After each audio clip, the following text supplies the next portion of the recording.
Hi, and welcome to Campus Mortgage, the mortgage industry's leading provider of underwriting, processing, quality control, servicing, and closing training. Before we get started, please take a moment to read Campus Mortgage's disclaimer and keep in mind the information contained in this video is time sensitive and subject to change without notice. Now let's get started. Today, we will be discussing part 3 of a 3-part video series, which covers the 2019 mortgage loan limits. Part 2, we discussed Fannie Mae and Freddie Mac and how they handle the 2019 mortgage loan limits. Now we'll talk about a couple of the government agencies. Being a VA lapsar and a DE underwriter, it's very important that we understand how the mortgage loan limits impact those government loans and not just focus on the conventional products as well. So VA published their circular regarding the 2019 mortgage loan limits. VA circular is 26-18-27. So this circular puts out all of their information regarding the increase in loan limits that we've seen throughout the country for 2019. VA states that loans must close on or after January 1st, 2019 to take advantage of the higher loan limits. But one thing to keep in mind with VA, very important thing to go over when we're talking about loan limits, is that VA does not set maximum loan amounts.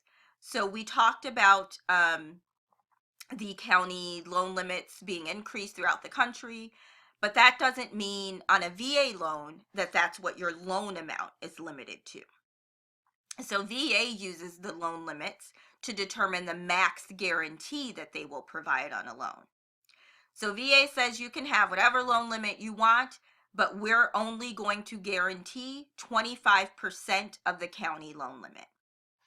And as you'll recall, going through the different charts showing the different loan limits, it's broken down by units. So a 1-unit property has its own limit versus a 2-unit. But when we're discussing VA and how they consider the loan limits, they're only looking at that 1-unit limit for the conforming loan limits. And so they're saying their max guarantee is 25% of that 1-unit county loan limit. And that's how the loan limits will impact your VA loans. It impacts the amount of guarantee that that borrower is eligible for. So if you're working with the lender that requires a 25% guarantee on the entire loan amount, which is industry standard, then you may have a borrower needing to put down a down payment in order to get that 25% guarantee. So again, the loan limits do not restrict the maximum loan amount VA allows because they do not set maximum loan amounts. They only impact the amount of guarantee that a borrower can get on a VA loan. And then, as always, the loan limits and the guarantee cutoffs do not apply to IRRRLs because they have their own set of guidelines regarding max guarantee. So next up, let's chat about FHA. So FHA issued a mortgagee letter 2018-11 to address the 2019 loan limits. Mortgagee letter 2018-11 are for those Title II forward mortgages. And then we have mortgagee letter 2018-12 that was issued to address reverse mortgages. And the important date to remember for FHA is your case number assignment date. So you'll notice for the other agencies, we talk about when the loan closes, we talk about application date. For FHA, it's that case number assignment date. So if you are originating a loan that is going to take advantage of the 2019 loan limits, you want to make sure you do not order your case assignment until January 1st.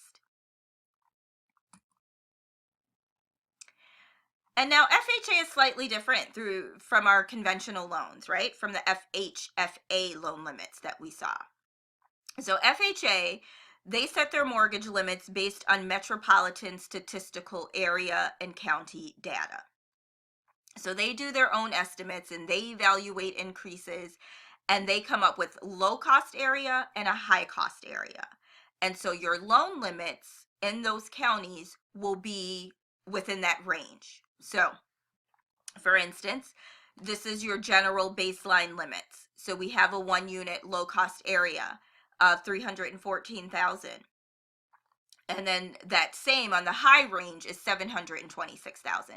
So your max loan limit based on where your county is will be somewhere within that range. So FHA also saw an increase in their low cost and high cost areas.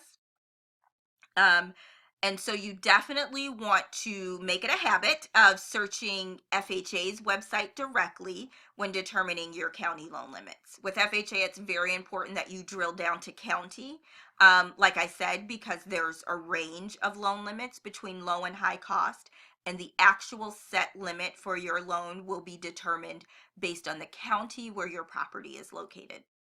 FHA has a really simple search tool that we have a link for you on your screen where you can go in and just search by county. You can search by state if you want a wider overview. But the important thing to note is that the limits for 2019 have increased across the board in the majority of the country. So get familiar with them. Go to the FHA website and print out the limits for the counties that you most lend in, or just get familiar for searching for your county on this website. Also, the AUS systems have been updated, so you will also be able to ensure you have the correct loan amount based on your county if you use AUS to originate your loans. And that concludes part 3 of this 3-part video series. For more tips, videos, and for a full list of courses offered by Campus Mortgage, please visit our website at www.campusmortgage.org. Thank you, and as always, make it a great day.